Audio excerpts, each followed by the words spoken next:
말씀 봅니다. 하나님의 말씀은 사도행전 제9장 15절에서 19절에 있는 말씀까지 말씀을 교독합니다. 주께서 이르시되 가라, 이 사람은 내 이름을 이방인과 임금들과 이스라엘 자손들에게 전하기 위하여 택한 나의 그릇이라.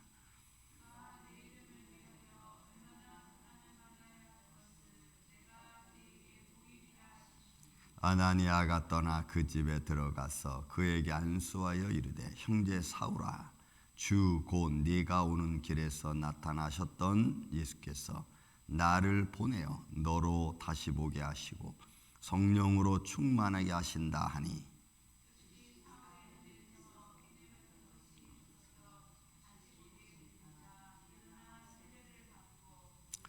음식을 먹음에 강건하여지니라. 아멘. 자, 아나니아와 사울의 만남을 성령님이 주도하셨습니다.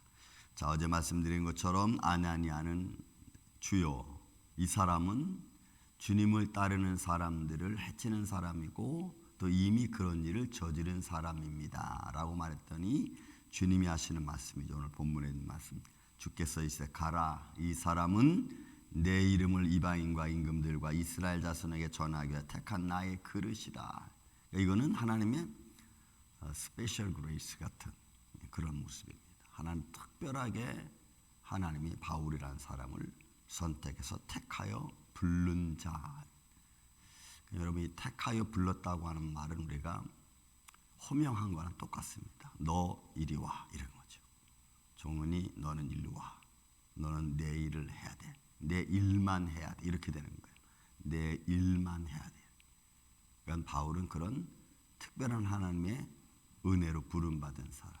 그래서 이런 말씀을 제가 볼 때마다 사람은 마띠아를 12제자 중에 마띠아를 제비를 뽑아 얻었지만 하나님은 가룟 유다 대신 마띠아는 마띠아대로 가게끔 하고 하나님이 특별하게 사도 바울을 선택한 거죠.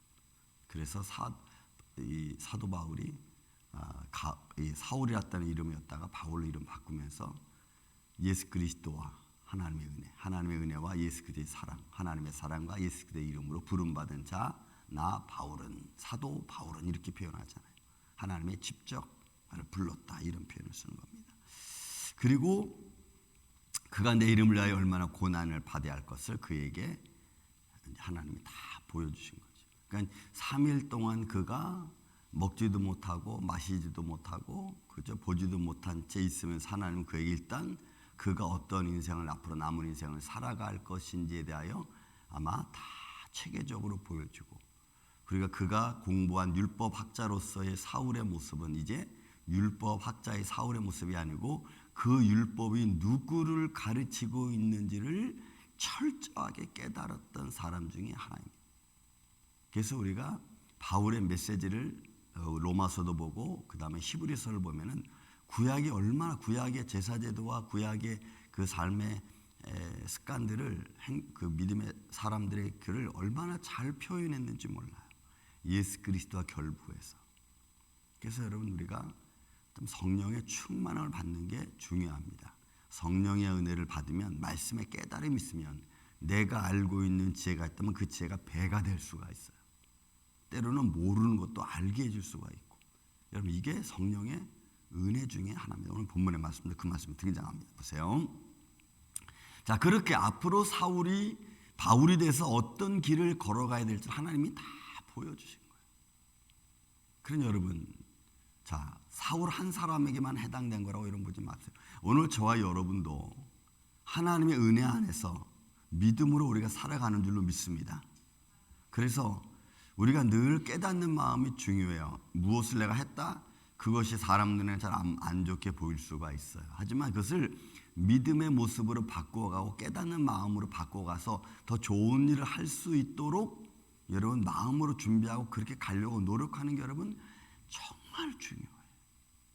노력하는 게 여러분 이건 자유의지에 가는 겁니다. 자유의지. 노력한다는 말은 자유의지에 가는 거예요. 하나님은 내게 은혜를 베풀어 주셨고 그 베풀어 주신 은혜를 가지고 내가 능동적으로 내가 살아가는 걸 말해요. 매일매일 뭐 이렇게 수동적인 네 자식아 네가 잘못했어 네가 너 이렇게 하는 게 아니고 하나님 내게 은혜 주신 걸 가지고 내가 능동적으로 살아가는 게 여러분 참 중요한 거예요. 믿음 생활은 그런 것과의 싸움입니다. 하나님은 내게 은혜를 주시고 은혜를 내가 받을 때는 수동적이고 그죠? 은혜 주시는 이가 있으니까. 근데 그 은혜를 받은 후부터는 이제 내가 능동적으로 그 은혜 가지고 살아가는 거예요. 매번 처음부터 끝까지 매번 성령의 은혜만 받고 끝나는 게 아닙니다. 그 받은 은혜를 내가 능동적으로 막 하나님의 말씀을 사역을 감당하는 것을 말해. 여기서는 이제 바울이 하나님의 은혜를 받았으니까 그 은혜 받은 그리고 성령의 감동으로 충만함을 입었으니까 그가 어떤 모습으로든지 이제는 예수의 이름을 선포하기로 하나님이 아예 그게 딱 말씀해 준 거예요. 그러니까 그가 내 이름을 위하여 얼마나 고난을 받아야 할 것을 내가 그에게 보이리라. 그러면 저와 여러분은 그런 게 없습니까? 아니요, 있어요. 저도 있고 여러분도 있으니까 여러분들도 하나님의 은혜를 받았으면 그 받은 은혜를 가지고 생활 살아가면서 여러분들이 어려움을 겪어야 될 것도 있어요. 그러면 그거를 하나님이 주신 은혜를 가지고 잘 겪고 이기고 나아가기를 전 주의 이름으로 축원을 드립니다. 왜? 바울은 은혜를 받았는데 고난받는다 그랬거든. 예수의 이름 때문에. 그러니까 예수의 이름 때문에 예수를 믿는 믿음으로 우리가 고난받을 수 있어요.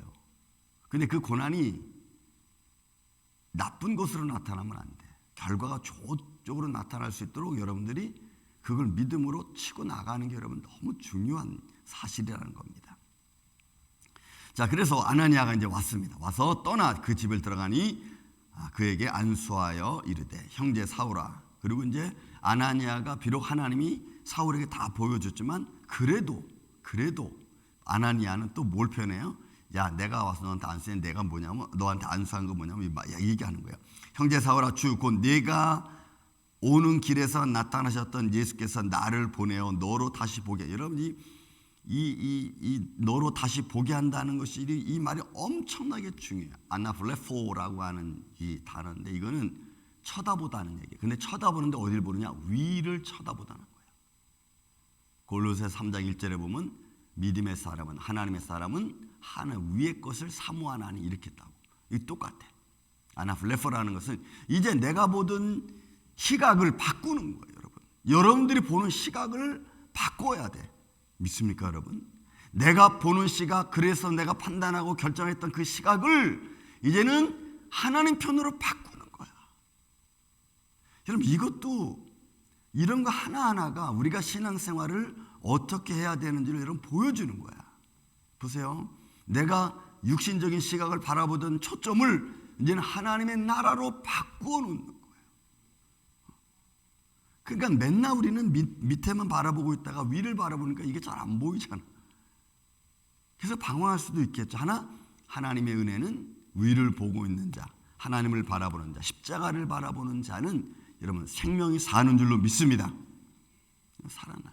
그래서 여러분 또 모세에서 광야에서 모세가 구리뱀 된 것처럼 야 구리뱀 보면 산다라고 하는 거죠. 아프고 고통 중에도 구리뱀을 봐야 되는 거예요. 그래야 여러분 그 질병에서 낫는 줄로 믿습니다. 이거는 영적인 싸움이고 내가 노력해야 돼요. 말씀은 선포되어지고 선포되어진 말씀은 그 말씀을 들은 자가 깨닫고 죽든지 살든지 보는 거죠. 그래야 삶의 과정이 달라지는 거예요. 그래서 아나플레포라는 게 그겁니다. 다시 보게 된다. 너로 다시 보게 된다는 것은 바로 그가 초점을 이제 바꾸는 거예요. 본 어게인 같은 거죠. 다시 태어나는 거예요. 그러니까 사울이 하나님의 음성, 예수님의 음성을 듣고 눈이 가려지고 3일 동안 먹지도 못하고 보지도 못하고 마시도 못한 채 있는 그 과정 속에서 이제는 그의 초점이 달라지는 거예요. 그가 바라봤던 시각이 여러분 달라지는 거예요. 저는 이 은혜가 오늘 이 아침에 저 여러분 안에 있기를 예수님의 이름으로 축원을 드립니다. 제발 은혜 받은 저와 여러분이 말씀을 깨닫는 저와 여러분이 맨날 똑같은 시각을 바라봐서 똑같은 실수를 반복하지 말아야 되는 거예요. 그래야 여러분 삶의 현장에 달라지는 거라. 너로 다시 보게 한다. 그리고 성령으로 충만하게 하시는 충만하게 한다는 것은 가득 채우는 거예요. 그러니까 그에게 하나님의 성령과 말씀이, 그의 깨달음이 그 안에 충만해지는 거예요. 그러니까 많이 깨달은 자는 많은 것을 여러분 다시 선포할 수 있죠. 많이 받은 자는 많이 봉사할 수 있는 것처럼. 이름 그래야 우리가 하나님은 내게 주신, 또 내게 주신 은혜를 가지고 내가 여러분 믿음으로 살아갈 수 있는 거예요. 그랬더니 어떻게 됐어요? 18절. 즉시 사울의 눈에서 비늘 같은 것이 벗겨져 다시 보게 된. 여기 다시 보게 된다는 말도 똑같아. 아나블레포라고 하는 거 똑같아. 위를 쳐다보는 거, 하나님 나라를 보는 거예요. 그러니까 아나니아가 오늘 사울에게 안수하면서 하는 말이, 예수께서 나를 보내어 너로 다시 보게 한다는 이 말은 너로 하여금 이제부터는 시각을 바꾸는 거야. 그리고 여러분 또 아주 중요한 단어가 또 있어요. 그러나 일어나 세례를 받고 음식을 먹으면 강건하여진, 여러분 이 강건하여진다, 에니스케오라고 하는 이 단어가 이게 어떻게 강건해지는 거냐면, 여러분 예수님께서 돌아가시기 직전에 겟세마네 동산에서 누가복음 22장을 보면은 막 힘써 기도한다고, 그죠? 그 힘써 기도할 때에 땀방울이 바위에 떨던 모같이 됐다 그랬죠? 핏방울 같이 됐다 그랬어요. 근데 거기 말씀 누가복음 22장 42절인가 보면은 뭐라고 표현하냐면 성령이 힘써 도우시더라 이렇게 말을 해요. 그게 오늘 이 단어하고 여러분 똑같은 거예요. 에니스케오라. 그러니까 예수님이 막 힘써서 앞으로 십자가를 져야 될 그 놀라운 엄청난 사건을 두고 막 애써 기도할 때 성령님이 예수님을 도왔던 것처럼 지금 여기에 아나니아의 안수를 통해 성령님이 사울을 그렇게 돕고 있는 거예요.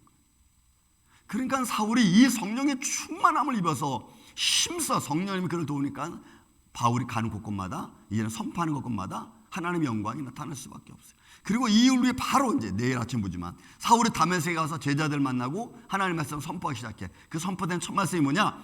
예수 그리스도는 하나님의 아들이시다. 예수 그리스도는 구세주다라고 이제 말이 확 바뀌어 갑자기. 여러분 이거예요. 그러니까 우리의 삶이 절대로 여러분 살아계신 주님을 믿는 저와 여러분의 믿음의 삶은 대충대충 하는 게 아닙니다. 대충대충 살아갈 수 없어요. 왜? 주님은 나의 전부를 아시고 나의 연약함을 아시고 그리고 나의 속속들이 다 아시는 주님께서 그냥 설렁설렁 주님이 그렇게 일을 하시겠어요? 아니요. 그렇게 할 수 없어요. 그걸 아는 저와 여러분도 그렇게 할 수 없어요. 그래서 제가 또 말씀드립니다. 믿음의 사람은 예민할 수밖에 없어. 왜? 성령님의 움직이심과 성령님의 깨달아 주시는 그 은혜를 내가 알아야 되기 때문에. 근데 그런 것들이 아주 미세하게 작용한다고. 마치 엘리야가 호렙산에서 찾아가서 기도할 때 막 천둥 치고 번개 치고 막 지진이 나도 하나님의 음성이 안 들리다가 나중에 그 다 지나간 뒤에 세미한 음성으로 엘리야에게 들려주는 것처럼 아주 세미하게, 아주 속속들이, 아주 자세하게. 그가 음식을 먹으면 강건해, 이거지. 에니스케오라고 하는 단어야. 성령님이 다시 그를 강건하게 해주시오. 이제는 전혀 다른 자의 모습으로. 여러분, 이게 은혜 받은 자의 모습입니다. 저와 여러분은 이런 믿음의 길을 걸어감에 있어 오늘 주님이 나에게 은혜로 충만하게 하실 때는 여러분 그 은혜의 길 안에서 내가 위를 바라보고 그리고 주님을 향하여 담대히 나아가서 어떤 일인지 잘 감당해낼 수 있는, 또 그럴 때마다 우리 마음이 담대해지죠. 주님, 나에게 이런 담대함을 주셨으면 이 모든 것들을 행할 수 있는 은혜도 내게 허락하여 주옵소서. 여러분 똑같이 제자리에 앉아서 일어서지도 못한 채 제자리에 앉아서 이렇게 뭉개되는 이런 인생이 아니고 일어나 빛을 발하는 모습 믿습니까 여러분? 이사야 60장 1절에 분명히 말해요. 여호와의 영광이 내 머리에 임했으니까 일어나 빛을 발하라. 여러분 빛을 발하는 생활이죠. 언제까지 우리가 맨날 제자리에 앉아서 뭉개고 있겠냐 이 말이지. 여러분 시간이 없잖아.